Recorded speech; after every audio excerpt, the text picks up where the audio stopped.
Hello, preparedness people, and welcome to the Bigs Prep. My name is Cynthia, and today I'm going to be shopping for that Great Depression pantry grocery list at my local Walmart. Today is January 13th, 12th. It's Friday. It's one of those days. I think it's the 14th. It's January 14th. I want to go into Walmart and see what they have and what the pricing is for that Great Depression pantry grocery list. In my original video, I told you that I took notes on Mama Bear Prepping's grocery list for the Great Depression. Here is my notes. Let's go inside and see what they have and what they don't have and what the prices are. It's right there. Lots of people already going in. Let's get in there. First thing I noticed coming up to the store was that the mask mandate signs and the pylons up front checking for masks were gone. This sign is new. I had to snap a pic. They're asking people to kindly refrain from open carry, and we are not allowed to open carry in Florida right now. Only in Florida can you get the latest bathing suit in January. I started off with coffee since it is the most popular vice. Here's some freeze-dried coffee prices. They had plenty in stock. Then I took some snapshots of the Folgers, Maxwell House. The Folgers had more gaps in it than the Maxwell House did. They had plenty of the Great Value coffee in stock.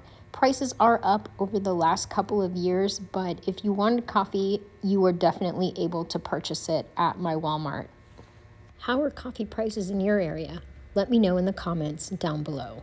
Here's some prices for tea. Tea prices are definitely up. I remember when you could get 100 tea bags for 99 cents.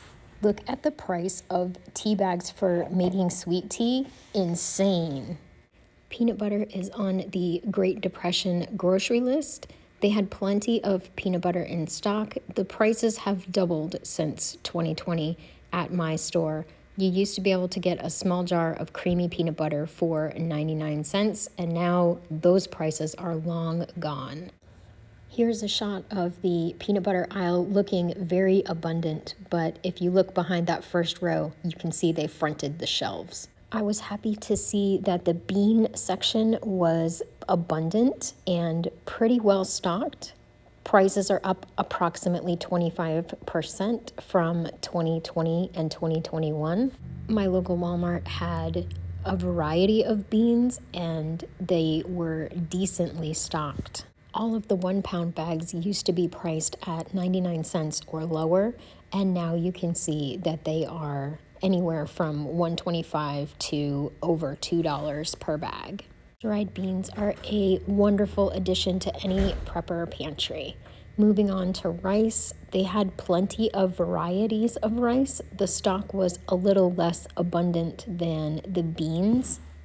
There were some gaps in the rice aisle.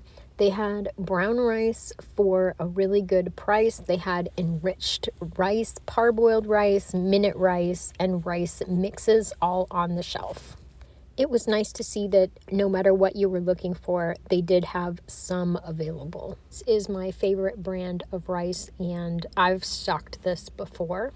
The Great Value rice is definitely the best bang for your buck. You can get a better deal on the Great Value brand than any other brand of rice. Here's a video of the canned vegetable aisle. I wanted to specifically target the canned tomato pricing. Canned tomatoes have gone up so much in the past 2 years.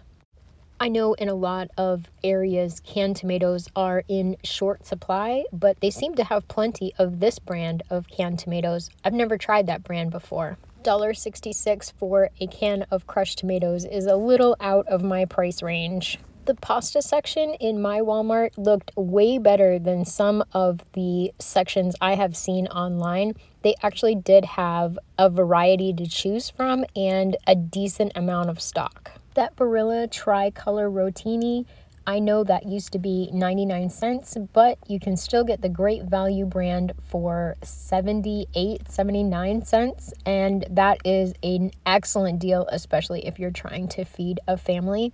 Stock up on those for your Great Depression pantry grocery list. Y'all know how much I love Velveeta cheese, and it was right there, so I wanted to get a quick peek at the stock and the prices. The cheap stuff was $4.62 for the Great Value brand Melt and Dip.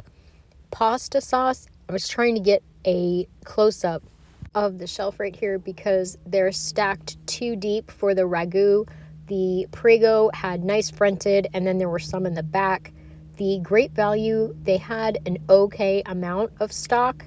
And of course, some of the more expensive brands still had jars on the shelf. The Alfredo sauces, I love to stack these. They go great with pasta. The canned soup aisle was really picked over and very fronted. There's an employee down the aisle, and he was actually pulling all the stock to the front and making it look more full in this aisle. I never buy canned soup, number one, because of gluten, and number two, because the price is so high. This is where having a pressure canner really pays off because you can can your own soups and your vegetables. This aisle looks so abundant at first glance, but everything is fronted, and you can kind of see in the back that there really isn't a lot of stock. Garlic is on the Great Depression pantry list, so I got some quick prices on that. Spices. My Walmart had lots of spices in the end caps. The spice aisle was decently stocked with the basics. Anything that you could probably want was there. The prices are elevated, but prices on everything are elevated right now. That whole bottom area is all empty where they keep the big things of salt.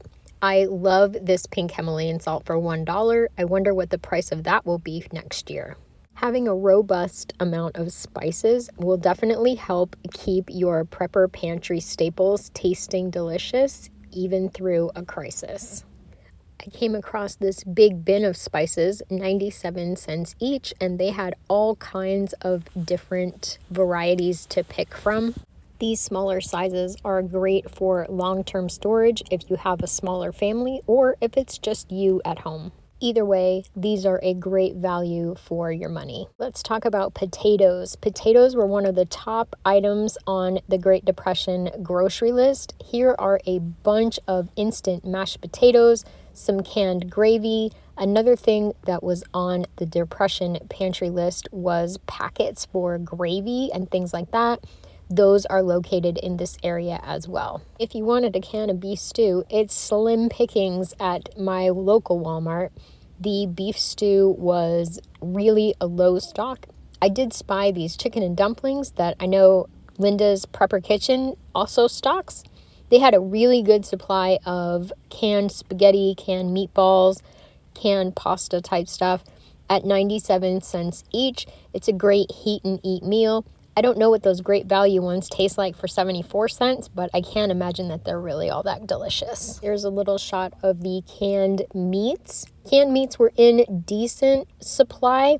The prices, though, holy goodness.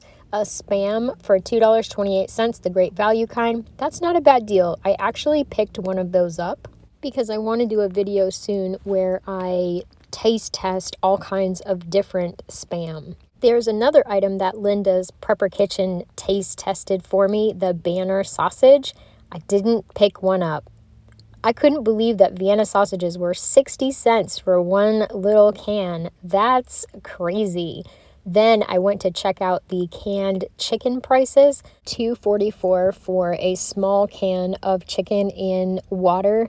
I feel like I'm very grateful right now for my pressure canner and my ability to can chicken.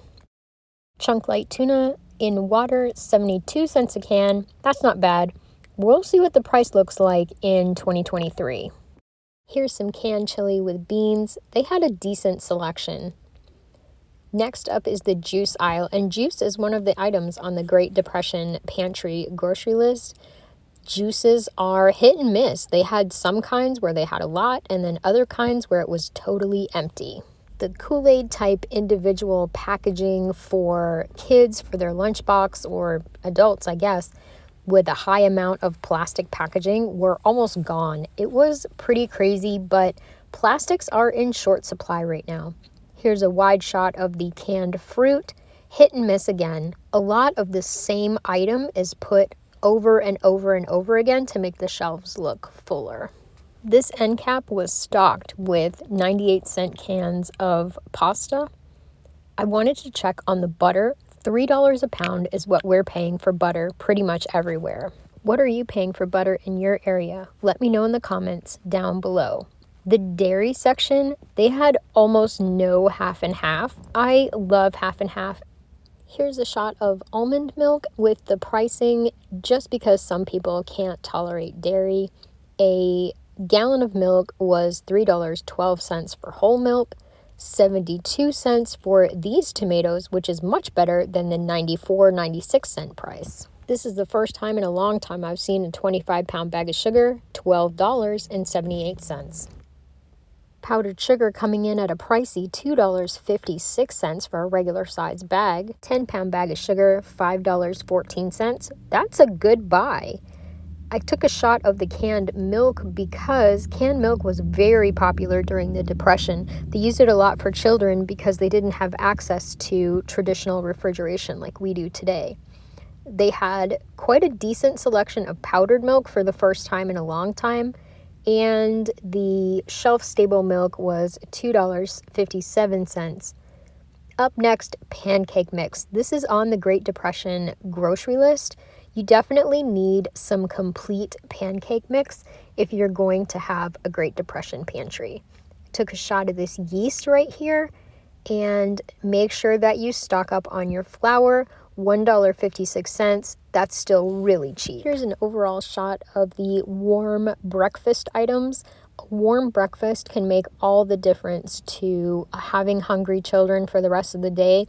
If they have a nice, complete, hot breakfast, they may be less likely to be starving by lunch. Thankfully, there was no one in the cereal aisle, and I could get some decent footage here. They had cereal hit and miss. Some cereal was really well stocked. Granola bars, hit and miss. I know that cereal has been an issue as far as stocking in the whole United States, and I was happy to see that there was plenty available for kids of all ages, including us adults. Oatmeal is a real hero in the Great Depression grocery list. $1.76 for a huge tub. That's a great deal. Check out this huge display of ramen noodles. Do they know something I don't? I think if you wanted ramen, you should get them today.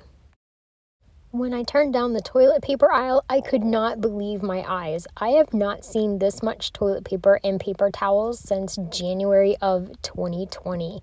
It's insane how full everything is. I had almost forgotten what that was supposed to look like. It was very tempting to go ahead and pick up an extra toilet paper and paper towels from this bounty. However, I only had a $20 budget, so I decided that I would pass. I hope I don't regret that in the future. Even the display of tissues was more stocked than I've seen it in a really long time. I didn't get any footage in the water aisle because the stalkers were putting stuff on the shelf, but look at the pallets of water they have. Here's a quick shot of the cheese and yogurt. In this section, there were more gaps than anywhere else in the whole store. There's the egg section. This cooler in front of me is filled with eggs. There's another cooler filled with eggs, and the shelves were filled with eggs. So that was kind of suspect.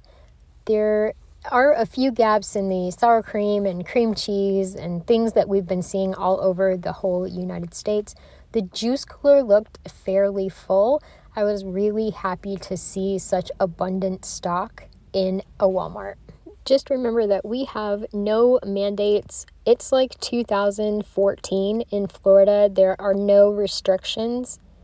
Here's another shot of the eggs where they don't belong. I wanted to walk down the meat aisle as well, since meat is part of the Great Depression grocery list.